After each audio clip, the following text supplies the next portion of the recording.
because we all engage and identify with God in so many different ways. He also reveals himself to us in so many different ways at different times in our lives. And the one that I would like to focus on today is the God of Orchestration. That is one of the names that I call him by, because that is how I have come to experience him, one of the ways that I have come to experience him. And I say this because many a times where we look for God in the big moments, where we sometimes only see God when we graduate out of high school or university, when we buy that house, when we buy that car, when we land that job, when we get married, when we have our firstborn, when he saves our lives from that accident, whatever big thing that is impossible or difficult to deny God's presence and God's orchestration. Most times that's when we think God was involved in the thing, that only specific thing, or those big moments in our lives. But I have come to realize him as the God of orchestration, the God who is involved in the finer details of life. He is involved in those little details, in those little moments, in those subtle moments. And it can be in anything. So he is involved in our daily walk. He is involved in every decision, or at least he wants to be. That's why we usually say in hindsight, we'll say in hindsight, I see a trace of God in my life. I see that his hand and his love, his grace or his provision, whatever it is that you would have identified, then we come and say, I see this I see a thread in my life. I see that he has always been there when I didn't know myself, when I didn't know him, when I didn't know he exists.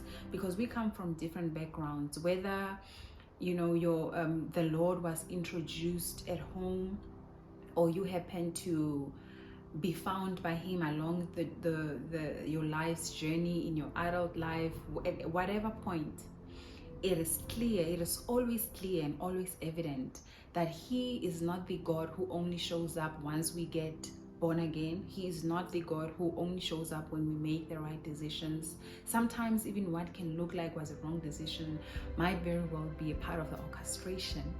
And so there are so many stories that I can make reference to. But this one caught my attention today, and I might just make a series where I highlight some other moments that also caught my attention as far as orchestration is concerned. But today I want to focus on the story of Isaac and Rebecca. After all, it's February, it's Valentine's month, so we might as well talk about God orchestrated love stories. God orchestrated love stories. I am so amazed at how God can begin to tell a story when the main characters of the story don't even know that their lives are actually playing out in a movie. When the main characters of the story have not even met, and they have no idea who else is part of their journey or is part of their story. And this one is so sensitive, and it is so evident that God has been a part of, and there was purpose in how things happened. We know the story of Father Abraham, the champion and the father of faith. He believed God for a son, and it was counted to him as righteousness when God showed him what he would like to accomplish in his life, in the world, through him. And one of the biggest things that he believed God for was that God will give him a son by his wife Sarah. And there came a point where eventually that promise was fulfilled. Isaac was born miraculously from 100-year-old father, or to a 100-year-old father and a 90-year-old mom. So naturally, no procedure, human intervention, just a godly way, a natural way of childbirth. No even, other ways that birth can be made possible. And that in its own is a miracle. And we see that when Isaac was 37 years old, his mother Sarah transitions to go and be with the Lord. And Abraham then realizes that or not that he didn't know, but I guess he got an urgency in his spirit to make sure that his son is married, and not to just anybody, because the sensitivity of who he was. The way that Abraham went about securing or getting a wife for his son, his involvement, his approach, and his strategy, and how tactical he was about it, just tells us that he understood the sensitivity of the identity of Isaac. He understood the purpose and the mission that was upon Isaac's life. Therefore, who we get married to is so important, because it needs to align. And he looks at his surroundings in that moment, and he realizes that none of these people who are at our disposal at the moment matches the purpose and the mission that is upon my son's life. So he then uses his contacts at home. You can sit and think, but I mean, at 37 or 38 or 39 or 40, because at this point Isaac was 40 years old. It was 3 years later after Sarah had passed. And you can sit and think, I mean, Isaac, didn't he identify beautiful women in his surroundings? Weren't there beautiful women where they were? Of course they were. But when coming to selecting a partner, a life partner, we look beyond beauty. It's not just beauty that qualifies one to be one's wife. It's not just being handsome. It's not just the external factors. We have to look at the alignment of purpose. We have to look at so what they looked at. One of the things that Abraham shows us that it was important to him was an alignment of belief. It had to be someone who knows and understands their ways. It had to be someone who will be able to catch the vision and the mission that's on Isaac's life, and who will not cause him to deviate, because the promise that was upon Abraham, he could not be able to fulfill by himself. It was a promise that was generational, and therefore whoever comes into the family, whoever forms part of that generation, then needed to be a certain kind of person on the inside. So the foundation had to be such that it can be able to carry whatever it is on both sides. Then Isaac also had to be in a position where he can be able to love and honor this person and pour into this person even more about who he is. So we see that Isaac we don't hear anywhere that he tampered with any of the women around, or that he was interested in any of them. And so here is, I off-ramped a little bit since it's a love story, and it's so important for us to know what to look for when choosing a life partner. Okay, so it's not so much about nationality as they are portraying it here. It may sound as if it was about nation, because they were in a foreign land. They were in a land that God had told Abraham to leave his entire familiar place and his relatives and his family. So they are in a foreign land, and they are in a place where people don't do things the way that they do them. And the most important thing was the God factor, the God element. Are they people who know and serve God? So at that point, Abraham was not looking for someone that they can bring in and start teaching the ways of God to. He was looking for someone who already knows and has the foundation of God. So here is the orchestration. I off-ramped a little bit. Let me come back now to where I see God putting things together. Rebecca was a relative to Isaac through the relation that her parents had with Abraham. And Abraham calls his servant and prays and says, I need you to do this thing for me. Because he is old, he couldn't go by himself, so he trusts his servant with this momentous task.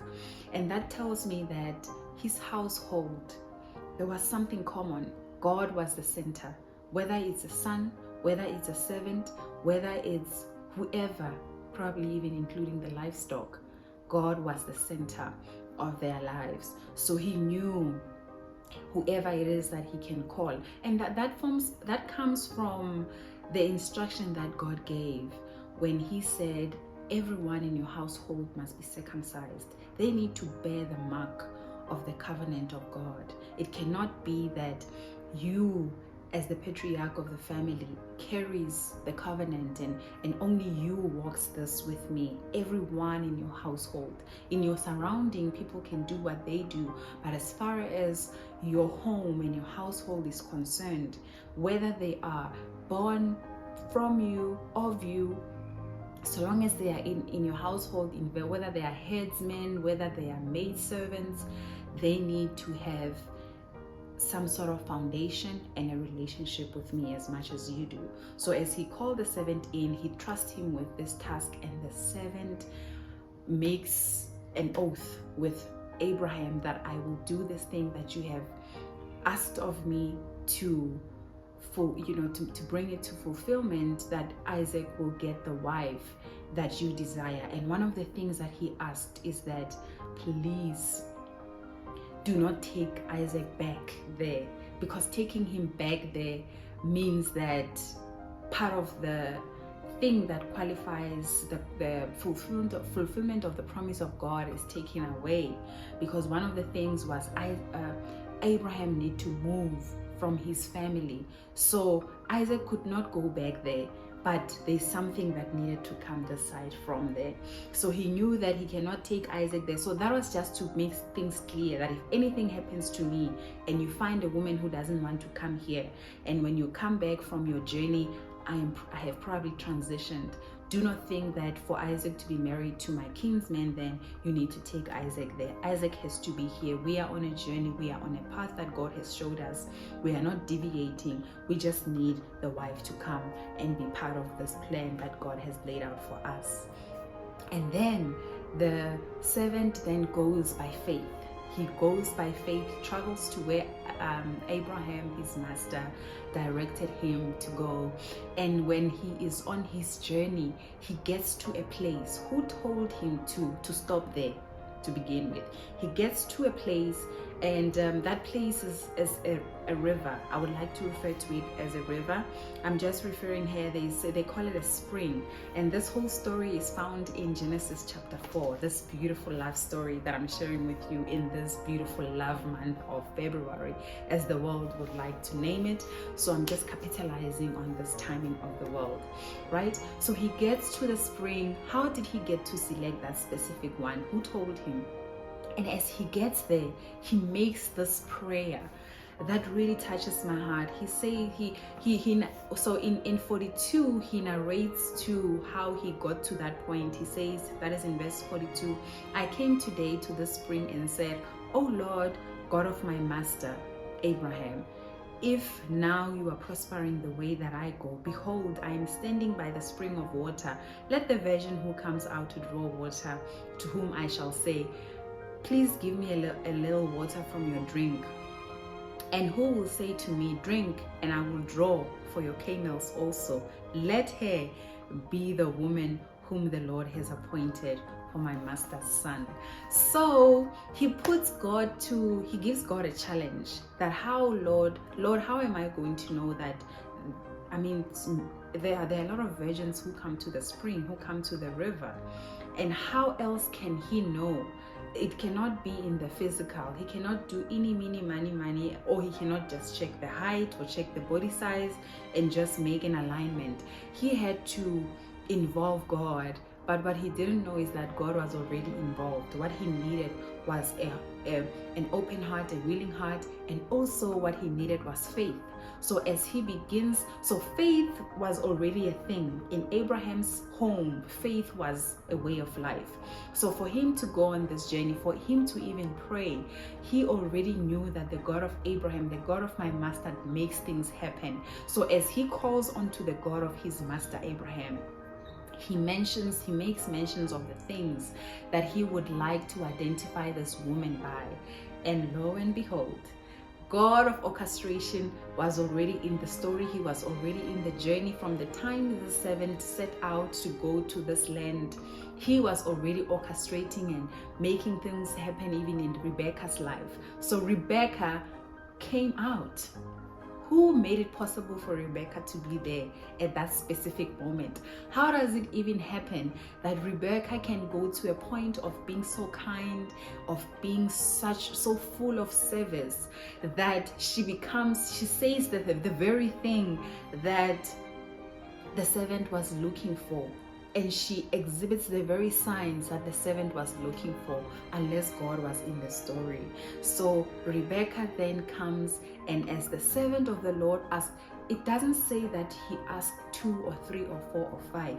It happens that the one that he happens to ask becomes the one who is so open and so friendly and so full of humility that she offers the water not only to him, but also to the camels. So he asked for himself, and she went an extra mile, and going an extra mile secured her a husband. Going an extra mile secured her a godly man who had the promise of God and the purpose of God on his life, who was waiting for his bride to come. And after that, a beautiful thing happened. He was able to identify that this woman is the one that God has basically given him success. And they go back to a home, a whole lobola and marriage takes place. A whole thing takes place, or a wedding celebration, sorry, not marriage, a whole lobola and wedding celebration. Her family had to say goodbye to her right there and then.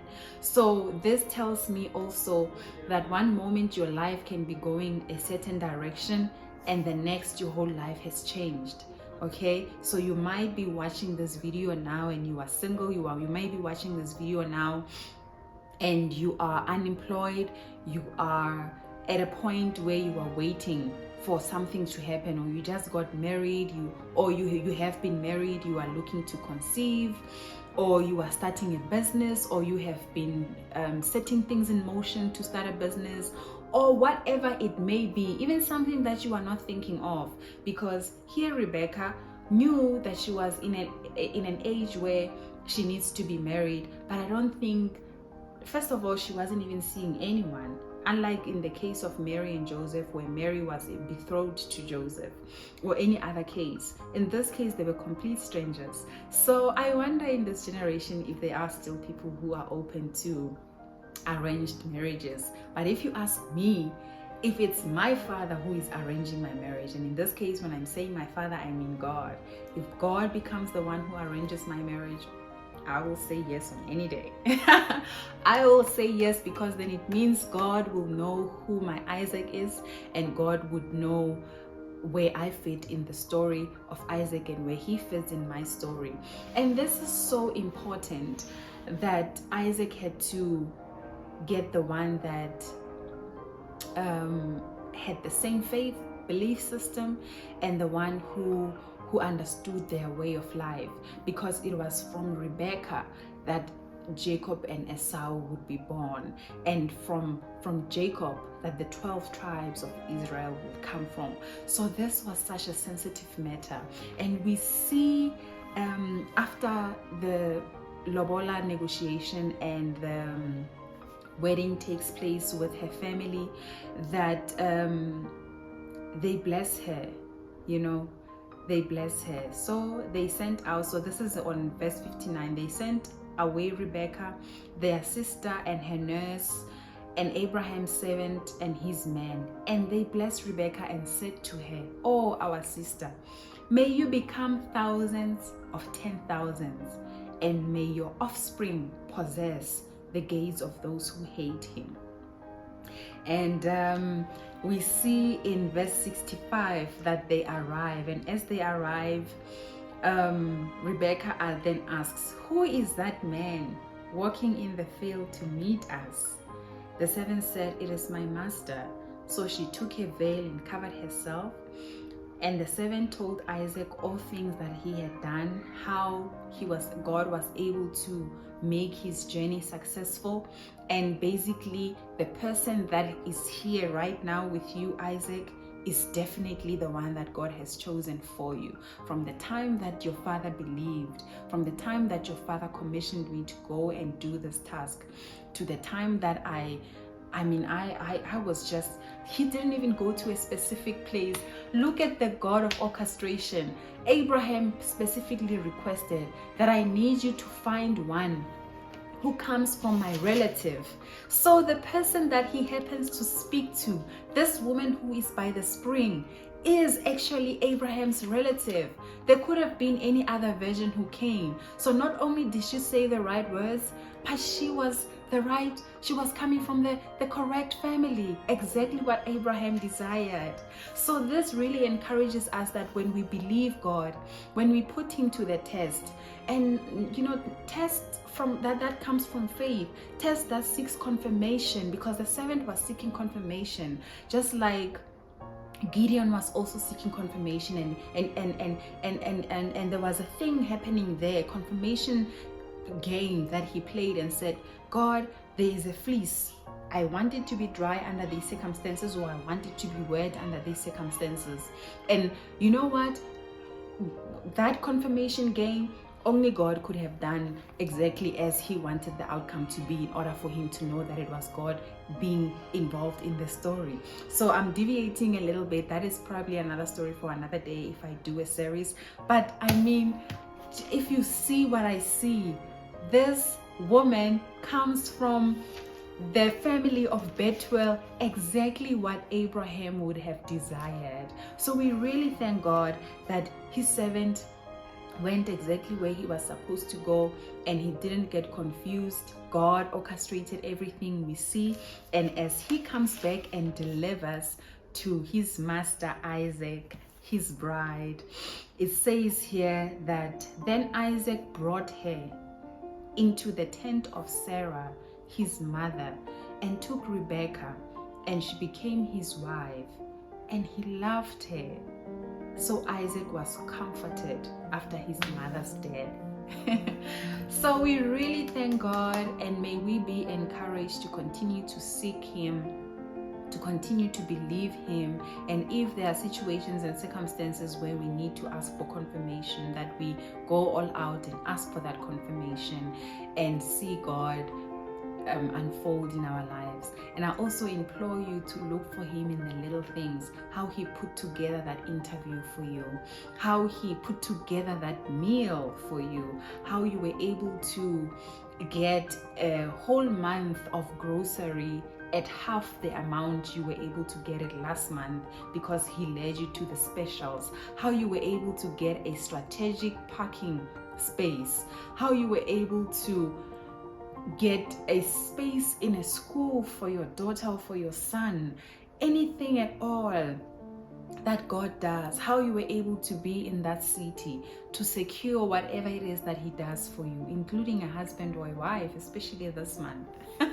Okay, so God is beautiful. We not only do we see his orchestration here, but we see a beautiful love story unfold. We see a beautiful generational blessing. We see a beautiful part of such an unfolding of his promise. So as you are watching, just know that you are part of God's unfolding story, God's unfolding miracle, God's fulfillment of promise. Your great grandfathers, and of course to the grander kingdom of God. Until we meet again.